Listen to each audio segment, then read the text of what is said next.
Friends, welcome back. तो friends, अब कर रहे हैं हम एक और वीडियो जो आपने सजेस्ट किया है, और ये है Russia Ukraine war. Vladimir Putin ने हमला क्यों किया और वो इससे क्या हासिल करना चाहते हैं। तो अब इनको भी सुनते हैं। तो वीडियो शुरू करते हैं। वीडियो शुरू करने से पहले अगर आप चैनल पर नए हो और आपने अभी तक सब्सक्राइब नहीं किया तो जल्दी से पहले सब्सक्राइब के बटन और बेल आइकन को क्लिक कर लो, ताकि आपको हमारे सारे न्यू वीडियोस के नोटिफिकेशन मिल जाएं जैसे हम अपलोड करें। अगर आपको वीडियो पसंद आता है प्लीज लाइक एंड शेयर। चलिए शुरू करते हैं। जिस खतरे की बात कई दिनों से हो रही थी, आखिर उसकी शुरुआत हो गई। रूस ने यूक्रेन पर हमला कर दिया है, लेकिन रूस के राष्ट्रपति व्लादिमीर पुतिन ऐसा क्यों कर रहे हैं और वे आखिर चाहते क्या हैं? इस विवाद की जड़ है नेटो। नेटो 30 देशों का एक डिफेंस अलायंस है। दूसरे विश्व युद्ध के बाद 12 देशों ने अलायंस किया था कि एक दूसरे को किसी हमले के वक्त मदद करेंगे। फिलहाल अब इसमें 30 देश शामिल हैं, जिसमें यूरोप के कई देश हैं, अमेरिका है, यूके है। यूक्रेन अभी इसमें शामिल नहीं है, लेकिन एक पार्टनर देश है, जिसका मतलब हुआ कि भविष्य में ये नेटो ज्वाइन कर सकता है। रूस बहुत टाइम से कोशिश करता रहा है कि यूक्रेन यूरोप से रिश्ते ना बढ़ाए। रूस नहीं चाहता कि यूक्रेन का संबंध नेटो से हो या यूरोपियन यूनियन से। पुतिन को वेस्ट और यूक्रेन दोनों से ये गारंटी चाहिए कि यूक्रेन नेटो नहीं ज्वाइन करेगा, साथ ही अपनी मिलिट्री हटाए और एक न्यूट्रल स्टेट बन जाए। उनकी एक और मांग है कि नेटो रूस की सीमा पर अपने हथियार ना लगाए और 1997 के बाद जिन देशों ने भी नेटो ज्वाइन किया है उनसे सेना और मिलिट्री इंफ्रास्ट्रक्चर वापस ले ले। इसका मतलब तो हुआ पूरा सेंट्रल यूरोप, ईस्टर्न यूरोप और बाल्टिक सी नेटो से अलग हो जाए। तो नेटो को कमजोर करना पावर बैलेंस करने का भी मामला है। कोई देश नेटो को छोड़ना तो नहीं चाहेगा, तो जाहिर है कि पुतिन की मांग मानना नामुमकिन ही है। पुतिन का नजरिया है कि वेस्ट ने उनसे 1990 में वादा किया था कि वे ईस्ट की तरफ 1 इंच भी नहीं बढ़ेंगे, लेकिन वे बढ़े। लेकिन ये वादा तो सोवियत संघ के टूटने से पहले किया गया था और तब के प्रेसिडेंट मिखाइल गोर्बाचोव से किया गया था, और वो भी ईस्ट जर्मनी के कॉन्टेक्स्ट में। बाद के सालों में प्रेसिडेंट मिखाइल गोर्बाचोव ने खुद भी कहा था कि नेटो के विस्तार के बारे में तो कुछ डिस्कस ही नहीं हुआ था। फिर मामला ये भी है कि रूस यूक्रेन को अपना ही मानता है। उसके हिसाब से यूक्रेन को बनाया ही रूस ने है। 1994 में रूस ने समझौता साइन किया था कि वो यूक्रेन को एक इंडिपेंडेंट और सोवरन देश मानेगा, लेकिन पिछले साल ही पुतिन ने कहा कि रूस और यूक्रेन एक ही देश हैं और यूक्रेन तो वेस्ट की कठपुतली है, वो वैसे भी कभी प्रॉपर देश नहीं था। 1991 में सोवियत संघ जब टूटा तो रूस, यूक्रेन और बाकी 13 अलग अलग देश बने।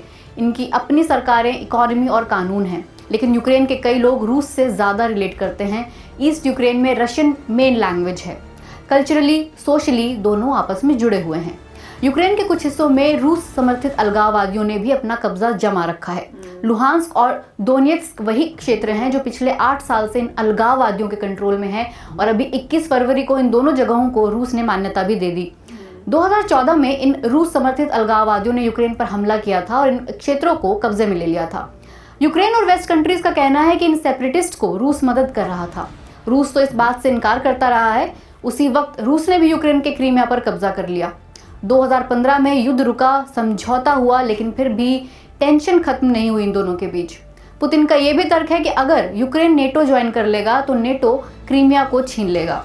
सवाल यह भी है कि रूस किस हद तक आगे बढ़ेगा। हो सकता है कि पुतिन बस ईस्ट यूक्रेन में पीस अकॉर्ड तोड़ने तक ही रुक जाएं, लेकिन किसी डिप्लोमेटिक सोल्यूशन का चांस नजर नहीं आ रहा और वेस्ट को लग रहा है कि रूस और आगे बढ़ेगा। अमेरिका के प्रेसिडेंट जो बाइडेन ने तो कहा है कि रूस यूक्रेन की राजधानी कीव पर हमला करेगा, जहां 28 लाख लोग रहते हैं। रूस यूक्रेन की लोकतांत्रिक सरकार को उखाड़ने की कोशिश कर सकता है। रूस क्रीमिया, बेलारूस और यूक्रेन की ईस्टर्न बॉर्डर पर अपनी सेना को मोबिलाइज कर सकता है। पुतिन 2 और चीजें कर सकते हैं। एक तो यूक्रेन में नो फ्लाई जोन बनाकर या यूक्रेन के एयरपोर्ट्स को ब्लॉक करके बेलारूस में न्यूक्लियर वेपन भी भेज सकते हैं। दूसरा, साइबर अटैक करने की भी आशंका है। जनवरी में यूक्रेन की सरकारी वेबसाइट डाउन हो गई थी और फरवरी में यूक्रेन के 2 सबसे बड़े बैंकों पर काफी इफेक्ट पड़ा था। यूक्रेन ने भी पिछले कुछ सालों में अपनी सैन्य ताकत बढ़ाई है और सभी सैनिकों को अब मोर्चे पर बुला लिया गया है, लेकिन रूस सैन्य ताकत में यूक्रेन से ज्यादा है, इसलिए नेटो भी यूक्रेन की मदद करेगा। तो फ्रेंड्स, ये कुछ हद तक जो मैंने देखी थी ग्रेविटास की वीडियो, वो भी आपको या तो पहले लगी होगी या बाद में देखती हूँ कि कौन सी पहले आएगी। तो आप अगर देख रहे होगे तो सारी देखना, वो इंग्लिश में है। वो और थोड़ी डिटेल में थी, क्योंकि वो पूरी हिस्ट्री उन्होंने बताई थी कि कैसे क्या हुआ, कैसे फिर बंटवारा हो के जो है यूएसएसआर जो है टुकड़ों में हुआ, फिर क्या हुआ पूरा उन्होंने बताया था। और उसमें जो कई पार्ट्स इन्होंने जो बताए वो सब वो रेपिटेशन थी जो उन्होंने भी थी, सिमिलैरिटी थी इसमें।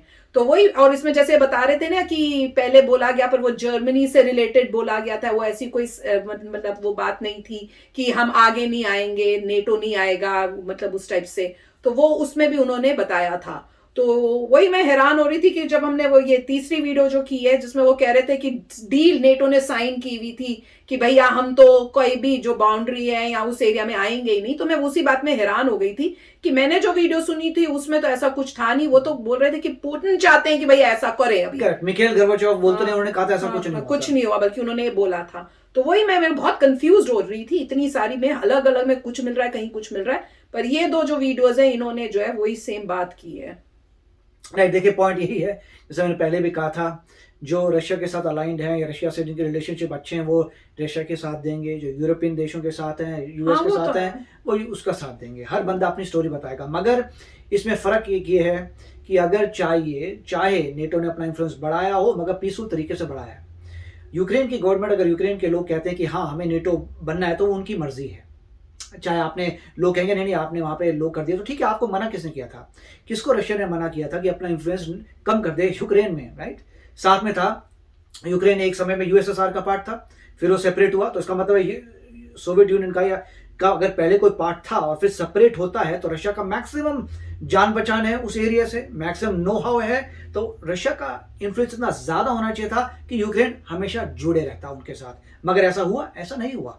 इवेंचुअली जिसने जो भी किया, अगर कहते भी चलिए अमेरिका ने या उनके जितने भी यूरोपियन यूनियन है, उन्होंने कोशिश कर करके अपने लोग करे, उनकी पावर में अपने लोग लेके आए, वहां पे डेमोक्रेसी नाम के ले आए, क्योंकि ये वर्जन उन्हीं का है ना जो रशिया के साथ है, नाम की आप डेमोक्रेसी। ग्रेविटास ने इसके बारे में भी बात की थी। उन्होंने कहा था जो पहले बना थे वहां पे यूक्रेन के जो थे वो प्रो रशिया थे, एंड जो वहां की जो पब्लिक थी उनको ये बात पसंद नहीं थी। बिल्कुल। और उन्होंने कुछ डील, मतलब वो चाहती थी कि नेटो में हम ज्वाइन करें, हाँ, पर वो नहीं चाहते थे नेटो में ज्वाइन होना, तो उन्होंने कोई डील की थी रशिया के साथ कुछ पैसों की, पता नहीं कितने मिलियन डॉलर्स की, तो लोगों को पसंद नहीं आया, तो उन्होंने वो हटाई, गवर्नमेंट को गिरा दिया। पॉइंट यही है कि क्योंकि अगर ये बातें आप उनको बताते हैं जो रशिया के साथ अलाइंड है, वो बोलेंगे सब बकवास है, राइट? तो हर बंदा एक दूसरे के फैक्ट्स को बोगस बोल रहा है, मगर आपको देखना पड़ेगा एक्शन। यूरोपियन यूनियन ने या यूएस ने आप मिलिटरीली यूक्रेन पे अटैक नहीं किया और यूक्रेन को अपने साथ नहीं जोड़ने की कोशिश की मिलिटरीली। जो भी किया अपनी सॉफ्ट पावर से किया और डेमोक्रेसी लेके आए। अगर नहीं भी है तो वहां पे कोई खून खराबा नहीं हुआ, कुछ नहीं हुआ, डेमोक्रेटिकली है। अगर यूक्रेन के लोग जो हैं नेट रिजल्ट वही बताएंगे क्या सिचुएशन है। अगर रशिया अटैक करे तो एग्रेसर है, कल को इसका मतलब रशिया की किसी से बनेगी नहीं तो अटैक कर देगा। वो तो है। मतलब फिलॉसफी में देखिए कि फंडामेंटल क्या बात आप कर रहे हैं कि ठीक है कोई भी बात हो तो रशिया को मान लीजिए और कोई नेबर पसंद नहीं आता उस पर अटैक कर देगा, उसको बोलेगा अरे नेटो को ज्वाइन नहीं करेगा तो अटैक कर दूंगा, फिर वो आगे बढ़ेगा, वो रीजन ले लिया, फिर बोलेगा अच्छा तू भी नेटो के साथ अटैक करूंगा। तो ये अटैक करना आजकल के समय में ठीक नहीं है रास्ता। इससे इकोनॉमिक सैंक्शंस आएंगे और मेरे ख्याल से स्विफ्ट में कुछ बैंक्स को भी बैन कर दिया है, तो उन पे गरीबी छाएगी अब वहां पे, और जीडीपी जो टॉप 10 में नहीं था अब और नीचे डूबता चला जाएगा इन चीजों की वजह से। अब मुझे पता नहीं उन लोगों को समझ आ रहा नहीं आ रहा, मैं किसी के एंटी नहीं हूं, मैं तो कर्मा की बात कर रहा हूं। अगर मिलिटरीली आजकल के जमाने में कोई अटैक करता है तो बहुत डेंजरस बात है, और उसके बाद जो है उनको किसी ने रोका नहीं था, सॉफ्ट अपनी पावर से लोगों को अपनी तरफ ला सकें, उन्होंने नहीं किया। फिर जो सबसे क्रिटिकल बात है कि पूरा वर्ल्ड देख रहा है, जो बैठे हुए हैं जगह जगह वो सिर्फ न्यूज देख रहे हैं, मगर फर्क किससे पड़ रहा है? यूक्रेन के इंसान को, जो यूक्रेन में है, जिसके घर के ऊपर से वो गिर रहे हैं मिसाइल्स, जिसके वहां वॉर हो रही है, जहां पे अपने बच्चों को और बूढ़ों को फटाफट वो ट्रांसपोर्ट करें, जिनके घरों में जिन्होंने राइफल्स लेके बैठे हैं कि अगर कोई आएगा तो फाइट करेंगे, उनसे पूछिए वो क्या चाहते हैं। अगर वो रियली खुश होते कि बड़ी अच्छी बात है कि रशिया अटैक कर रहा है, तो कोई बंदा अपने घर में राइफल लेके नहीं बैठा होता,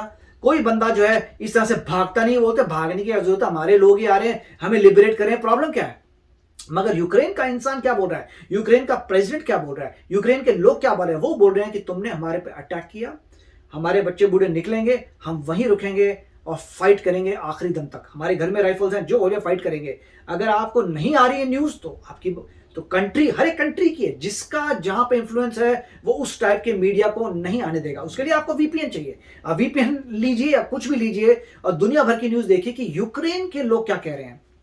पॉइंट ये है, कहीं कहीं पर आप अगर ऐसी फुटेज नजर आती है जहां यूक्रेन का बंदा कह रहा हो कि हम तो बड़े खुश हैं, तो आप मुझे दिखाइए। मगर जहां तक मैंने देखी है, हर फुटेज में यूक्रेन का बंदा कह रहा है कि तुम्हारी हिम्मत कैसे हुई कि तुमने हमारी कंट्री पे अटैक किया। ठीक है, हम जानते हैं हम छोटे हैं, मगर हम सॉवरेन थे, हमने तुम्हें तंग नहीं किया। हमारी मर्जी, जो हम जहां पर भी जाएं, जिसके साथ मिले ना मिले, हमारी मर्जी, हमारी कंट्री है, हमारी मर्जी, हम सॉवरेन नेशन है। तुमसे अलग हो चुके हैं हम, तुमसे पहले सोवियत यूनियन था, अब नहीं है सोवियत यूनियन, अब हम अलग कंट्री हैं, तो तुम्हें कोई मतलब नहीं बनता तुम्हारा करने का। वो यूक्रेन के लोगों की बात है, तो मैं देखूंगा यूक्रेन के लोगों के बात। अगर यूक्रेन के लोग परेशान है तो गलत बात है, और अगर यूक्रेन के लोग खुश है देन इट इज ओके।